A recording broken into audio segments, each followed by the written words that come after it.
मैं AR बुगारवी ग्रामीण TV में आप सबका हम स्वागत करते हैं। आज हमारे बीच में महावीर सिंह चौधरी जी, जो चास प्रखंड विसूत्री के अध्यक्ष हैं। कई दिनों से ये अपने कार्यालय में पाए नहीं जा रहे हैं, पार्टी के कार्यक्रम से भी नदारत नज़र आ रहे हैं। वजह क्या है हम जानेंगे भैया। आज बड़ी मुश्किल से ये मिल पाए हैं अपने पैतृक आवास लोबोडी में। सभी को जोहार, नमस्कार, जय मां अम्बे। आज मीडिया बंधु आपने आरोप लगा ही दिया। खैर, आपका काम है आरोप लगाना। जहाँ तक कार्यालय की बात है, विसूत्री कार्यालय की बात है, तो निश्चित तौर पे कुछ दिनों से मैं वहाँ नहीं जा सका हूँ। लेकिन जैसा कि आपको मालूम है कि विसूत्री की टीम में कुल 9 सदस्य होते हैं, तो मेरे बाकी के सदस्य जो हैं वो रेगुलरली जो है अपना कार्यालय जा रहे हैं और लोगों की सेवा कर रहे हैं। और दूसरी बात, जहाँ तक पार्टी के कार्यक्रमों में आपने अगर मुझे नहीं देखा है तो उसका एक ही कारण हो सकता है कि हमें जो निर्देश प्राप्त होता है, जो हमें प्रदेश से या सेंट्रल से जो निर्देश प्राप्त होता है, पार्टी के कार्यक्रमों को पंचायत स्तर में, शहरी स्तरों में, हर क्षेत्र में पहुंचाने की जिम्मेदारियां हम सभी पर रहती है। तो हम सभी एक टीम वर्क के रूप में काम करते हैं। अलग अलग लोग अलग अलग क्षेत्रों में जाकर पार्टी के कार्यक्रमों को करते हैं। तो हो सकता है कि आप किसी एक जगह पे हों, मैं दूसरे जगह पे हूँ, तो मुलाकात नहीं हो सका, लेकिन कार्यक्रमों में मैं रेगुलर हूँ। लेकिन भैया, कुछ दिनों से जो आप गायब बता रहे हैं, अभी तो पूछने पे कुछ और बोल रहे हैं, लेकिन राजनीतिक के जो एक क्षेत्र है वहाँ ये बात हो रही है कि आप कहीं JBKSS की तरफ तो नहीं जा रहे हैं ना।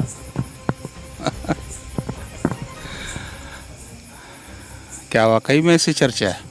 जी जी।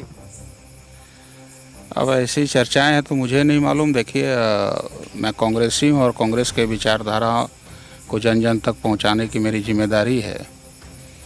JBKSS के विषय में सिर्फ एक बात बोलूँगा कि हमें जो हमारे बड़े लीडर्स हमेशा कहते रहते हैं कि सभी के विचारधारा का, जिस संगठन का, जिस राजनीतिक संगठन का विचारधारा देश हित और राज्य हित में है, उन सभी के विचारधारा का आप सम्मान करें। तो JBKSS के केंद्रीय अध्यक्ष की विचारधारा राज्य हित में कहीं ना कहीं वो हम सभी के लिए लड़ रहे हैं, जिसमें मैं भी शामिल हूँ। मूलवासियों के लिए लड़ रहे हैं और प्रवासियों का नुकसान भी उसमें नहीं है। तो ऐसे विचारधाराओं का सम्मान करता हूँ और JBKSS के प्रति मेरी खिंचाव सिर्फ और सिर्फ इसी कारण से है कि निस्वार्थ भावना दिखता है उसमें। बाकी कांग्रेसी हूँ और गर्व है मुझे। अच्छा, एक और बात बताइए कि बोकारो के हवाई अड्डा के सामने पूर्व प्रधानमंत्री स्वर्गीय राजीव गांधी की तस्वीर गायब हो गई है। पिछले दिनों जिस तरह हम लोग घटना को देखे कि एक बार उनकी वेदी को, यानी जो पटल पे उनकी तस्वीर थी, उनको 2 बार तोड़ा गया और कई बार ऐसा आरोप लगा कि ये ट्रैक्टर ने तोड़ दिए गलती से, तो कई बार JCB ने। तो ये जो असामाजिक तत्व के द्वारा इस तरह की हरकत की जा रही है, आखिर इन लोग क्या मैसेज देना चाह रहे हैं? विक्षिप्त मानसिकता का परिचय दे रहे हैं वो। और इस विषय में यही कहना चाहूँगा कि आज पूरे देश में एक माहौल जो तैयार किया जा रहा है घोड़सेवादियों द्वारा, कहीं ना कहीं लोगों में सोचने की क्षमता समाप्त हो चुकी है। देश के पूर्व प्रधानमंत्री, जिन्होंने इस आधुनिक भारत के निर्माण में सबसे बड़ा सहयोग किया, उनकी एक दूरदृष्टि थी। उनके प्रति इस तरह की घृणात्मक अगर कोई सोच रखता है तो मैं उसकी सोच को दोष नहीं दूंगा। मैं वर्तमान परिदृश्य में पूरे देश में जो नफरत का माहौल पैदा किया जा रहा है केंद्र में बैठी सरकार के द्वारा और उसके पैतृक संगठन RSS के द्वारा, कहीं ना कहीं ये उसका असर है। लेकिन ऐसे विक्षिप्त मानसिकता के लोग जो हैं ज़्यादा सफल नहीं होंगे। बहुत जल्द प्रशासन ने हमें आश्वस्त किया है कि उनकी गिरफ्तारी भी होगी और उसी स्थल पर हम सभी बहुत जल्द अपने आदर्श स्वर्गीय राजीव जी की प्रतिमा स्थापित करने जा रहे हैं। देश की मैक्सिमम आबादी को कहीं ना कहीं उन्हें एक आतंकवादी बनाया जा रहा है, उन्हें मतलब हम क्या कह सकते हैं, उन्हें हत्यारा बनाया जा रहा है, उनके दिमाग में जहर डाला जा रहा है। जबकि दूसरी तरफ हम देखते हैं कि इन्हीं नेता मंत्री पदाधिकारी के बेटा बेटी विदेशों में पढ़ रहे हैं, नौकरी की तलाश कर रहे हैं, अच्छे पदों पर बैठाए जा रहे हैं। तो ये जो मैक्सिमम आबादी है हमारे देश की, मध्यम वर्गीय सोच परिवार के बच्चों को आप क्या बोलेंगे? देखिए, वाकई माहौल तो बहुत ही मतलब समाज के अंदर में विद्वेष के माहौल फैलाया जा रहा है, और इसमें कहीं बहुत दुख के साथ कहना पड़ रहा है कि वर्तमान में बहुत हद तक वो सफल है। मैं आपको एक छोटा सा उदाहरण देना चाहूँगा, और ये उदाहरण देते हुए मुझे खुशी नहीं हो रहा है बल्कि वाकई में विचारणीय है। मेरी एक छोटी बच्ची है जो कि अभी एक निजी विद्यालय में अध्ययनरत है और स्टैंडर्ड 3 में है। कुछ दिनों पहले वो मुझसे आकर पूछ रही है, स्कूल से आई और मुझसे पूछने लगी कि पापा हम हिंदू या मुस्लिम। नहीं, ये हंसने की बात नहीं है, ये चिंतनीय बात है। मैं शॉक्ड हो गया। तो खैर मैंने उस विषय पे कोई रिएक्ट नहीं किया, लेकिन कल की बात जब उसने मुझसे पुनः पूछा कि पापा हम बिहारी हैं कि झारखंडी हैं, तो मुझे लगा कि अब कुछ बोलना चाहिए। मैंने अपने स्तर से उससे कहा, जबकि हमारे फैमिली में, हमारे कल्चर में ये माहौल नहीं है कि इस तरह के शब्दों का भी कहीं प्रयोग किया जाए, लेकिन वो ये कहाँ से उसके दिमाग में ये बात आ रहा है। तो विद्यालय में उसके बच्चों का जो अपना एक समूह है, दोस्त हैं, यार हैं, वो लोग अपने घर से सुन के, अपने माता पिता के से सुनते हुए आते हैं और आपस में डिस्कस करते हैं। तो कहने का मतलब है कि देखिए, राजनीतिक संगठन, किसी भी राजनीतिक संगठन का वो व्यक्ति हो, किसी भी सामाजिक संगठन का व्यक्ति हो, वर्तमान में झारखंड में 1932 और 1985 के समर्थक लोगों का आपस में वाद विवाद आता रहता है, सोशल मीडिया में भी, सड़कों पर भी। तो मांग आप अपनी रखिए, जायज़ तरीके से रखिए, सही शब्दों में रखिए, लेकिन कई एक लोग इस तरह के शब्दों का प्रयोग कर देते हैं कि उसका चर्चा आम लोगों के, मध्यम वर्गीय, निम्न मध्यम वर्गीय लोगों के घरों में होता है और उसका असर उन बच्चों पर पड़ता है। और वो बच्चे जब अपने सभी दोस्तों के साथ बैठते हैं तो वहाँ चर्चा होता है, तो सभी बच्चों पर पड़ता है। तो आपके माध्यम से तो मैं सभी अभिभावक से सबसे पहले ये रिक्वेस्ट करूँगा कि घर के माहौल को ध्यान रखें। पहले टीवी को बंद कराएं। नहीं, अब आप नहीं, एक मिनट भैया, आप जरा सा बताइए मुझे। आप अक्सर गांव में जाते हैं, देहात में जाते हैं, शहर में जाते हैं, हम भी गांव में जाते हैं, देहात में जाते हैं, लेकिन जिस तरह की माहौल क्रिएट करके टीवी पे दिखाया जाता है, मोबाइल पे भेजा जाता है, व्हाट्सएप पे फैलाया जा रहा है, क्या उस तरह का माहौल तो अभी है नहीं? ये वही असर है। जी बिल्कुल, मैं मान रहा हूँ कि इसको फैलाया जा रहा है, लेकिन धरातल पर अभी असर नहीं है। देखिए, धरातल पर आप ये कैसे कह सकते हो कि असर नहीं है? उन लोगों ने इसको और हवा दी है जिनको नेता बनना है। जी नहीं, मैंने कहा तो आपको, नेता बनना है आप बनो, लेकिन आप ऐसे शब्दों का इस्तेमाल, ऐसे बातों को सार्वजनिक तौर पे मत रखें जिसका असर छोटे छोटे बच्चों पर हो रहा है, क्योंकि उनके अभिभावक अब आप एक बात बताओ, 1932 का कई एक समर्थन करने वाले लोग हैं, कई एक लोग हैं जिनमें मैं भी एक हूँ, मैं भी अपनी बात रखता हूँ, खुल के रखता हूँ, लेकिन कई एक लोग हैं जो ये बोलते हैं कि 85 वाले को भगाना है। 85 वाले बोलते हैं, बहुत सारे ऐसे लोग हैं, मेरी भी पार्टी से हैं, कांग्रेस से भी हैं, अन्य दलों से भी हैं। किसका दम है 1932 वाले को देख लूँगा। तो अब आप ये बताओ, जब 85 वाले ये बात बोलेंगे तो 32 वालों के घर में चर्चा होगा कि देखो 85 वाले ने ऐसा कहा। 32 वाले कुछ अनर्गल बोलेंगे तो 85 वालों के घर में चर्चा होगा कि देखो 32 वालों का कितना मन बढ़ गया, हमें भगाने की बात कर रहे हैं। असर बच्चों पर पड़ रहा है और ये लोग नहीं समझ रहे हैं। एक दिन विस्फोट होगा। हम अपने बच्चों को सही शिक्षा देने के लिए दिन रात हर अभिभावक परेशान है, और बच्चों के दिमाग में ग्रामीण टीवी चाहती है कि इस इलेक्ट्रॉनिक युग में आप अपने बच्चों को मोबाइल दे रहे हैं, लेकिन उसमें अच्छी चीज़ देखने की सलाह दें। टीवी अगर आप घर में चला रहे हैं तो खास करके जो हर शाम हिंदू मुस्लिम की जो ये मुर्गा लड़ाई दिखाई जाती है उसको आप ना देखें, क्योंकि धरातल में ऐसी बात नहीं है, लेकिन जिनको नेता बनना है, जो हम लोग देखते हैं आए दिन, वो इस तरह के मामला को तूल देते हैं और इस तरह इलेक्ट्रॉनिक युग का फ़ायदा उठाते हैं। भैया की अपनी बात है, मैं इनका सम्मान करता हूँ। अच्छा, और एक बात देखिए, कहीं ना कहीं मणिपुर को आज आप देख रहे हैं, इंसानियत मर गया। क्यों?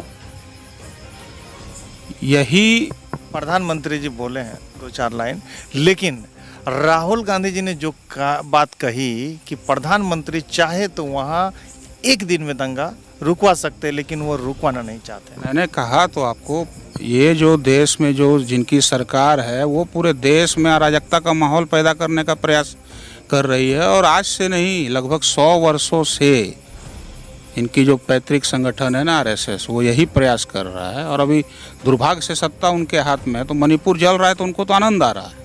वो तो यही चाहते हैं, पूरे देश का माहौल बिगाड़ना चाह रहे हैं। अभी हरियाणा में एक नूह करके स्थल है, वहाँ पे माहौल बिगाड़ना चाह रहे हैं, झारखंड में माहौल बिगाड़ना चाह रहे हैं, बिहार में बिगाड़ना चाह रहे हैं, और कहीं ना कहीं उसका असर है। असर इसलिए है, आरएसएस तो कहती है कि हम राष्ट्रवादी की बात करते हैं, पर ऐसा राष्ट्रवाद, जी, राष्ट्रवाद की असली परिभाषा क्या है, पहले ये आरएसएस के संगठन चलाने वालों को समझना चाहिए। वो तो है, जय श्री राम, पूरा देश एक परिवार है। जय श्री राम है ना, जय श्री राम हमारे भी हैं, लेकिन भगवान श्री राम के, आपके जय श्री राम है कि सीताराम है? भगवान श्री राम के किस रूप को आरएसएस लेता है, किस रूप को लेता है? रावण वध के वक्त जब वो उग्र हुए थे, उस रूप को लेता है। उनकी सौम्यता को, उनकी सादगी को, उनके मानवतावाद को कहाँ लेता है? भगवान राम ने माता सबरी का सम्मान किया था, केवट का सम्मान किया था, वनमानुषों के साथ रावण के युद्ध किया था। वनमानुष आदिवासी भाइयों के साथ युद्ध किया था। ये तो उन्हीं को मार रहे हैं, तो बोलने से नहीं होगा। जी जी, आपके हिसाब से क्या आप बताने वाले? आरएसएस क्या, कहा कि वो राष्ट्रवादी विचारधारा। आरएसएस क्या है, ये नेताजी ने बताया हुआ है। सुभाष चंद्र बोस ने कोलकाता की सड़कों पर जब दौड़ाकर पीटा था ना, उसी वक्त उन्होंने बताया था। जब देश आज़ाद हुआ था तो हमारे महात्मा गांधी जश्न में शामिल नहीं थे, बंगाल में हिंदू मुस्लिम की आग को बुझाने का प्रयास कर रहे थे, और यही आरएसएस मुस्लिम लीग के साथ मिलकर वहाँ दंगा फैला रहा था। और आज उसी आरएसएस की पार्टी बीजेपी मणिपुर दंगे पर जश्न मना रही है और पूरे देश में उस माहौल को पैदा करने का कोशिश कर रहा है। उसका असर ये हो रहा है कि घर में अभिभावक चर्चा कर रहे हैं, और उसका असर छोटे छोटे बच्चों पर हो रहा है। स्थिति विस्फोटक है, अभिभावक को चेतना चाहिए, कुछ भी हो। सोशल मीडिया, यानी आपकी बात से ये स्पष्ट मैं मान लूं कि आरएसएस जो है कहीं ना कहीं आज के जनरेशन को दंगाई बनाने जा रही है।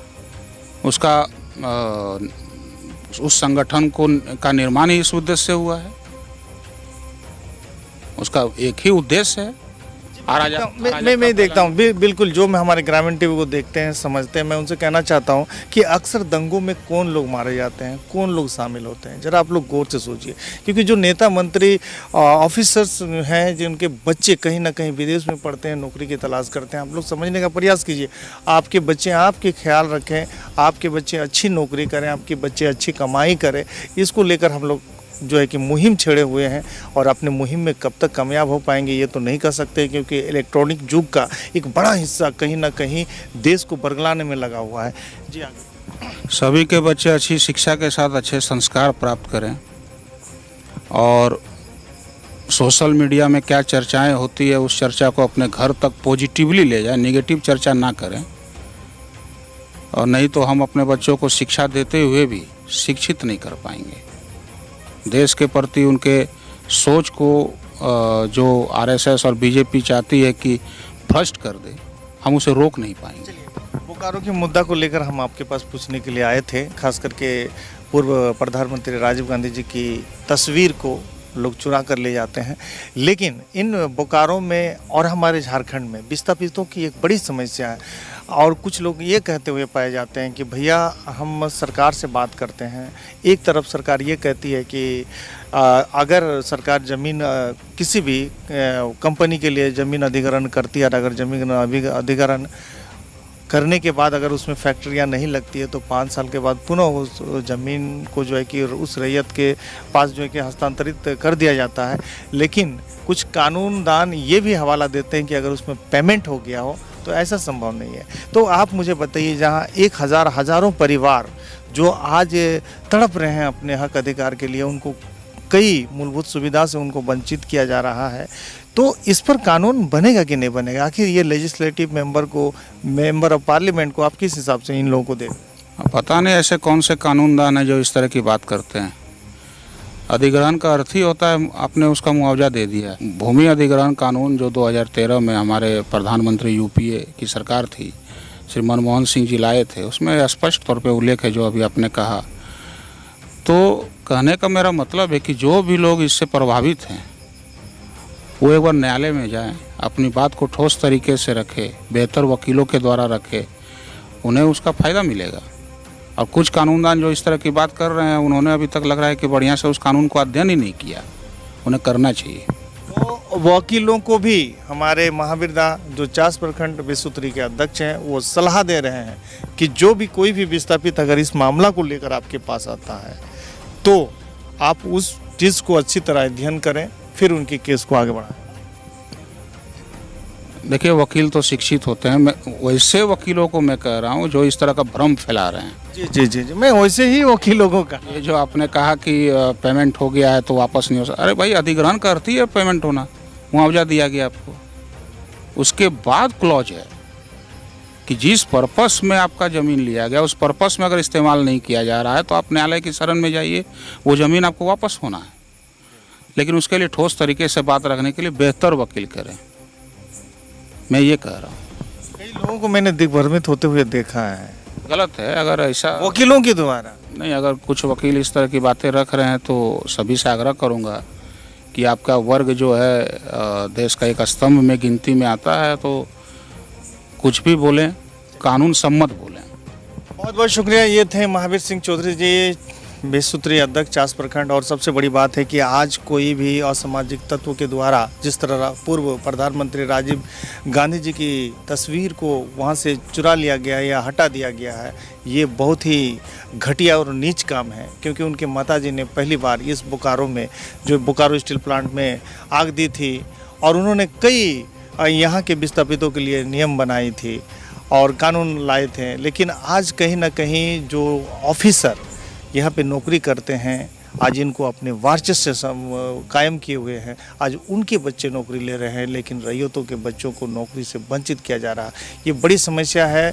और इस तरह सिर्फ बोकारो में ही नहीं, ऑल ओवर झारखंड में आप देखिएगा, हाँ भी जो है कि इस तरह के हालात सामने आ रही है। तो तमाम चीज़ों को आप लोग किस तरह देखते हैं, अपना राय कमेंट जरूर रखिएगा। आपका राय कमेंट से हम मजबूत होते हैं। लेते हैं आप लोगों से विदा।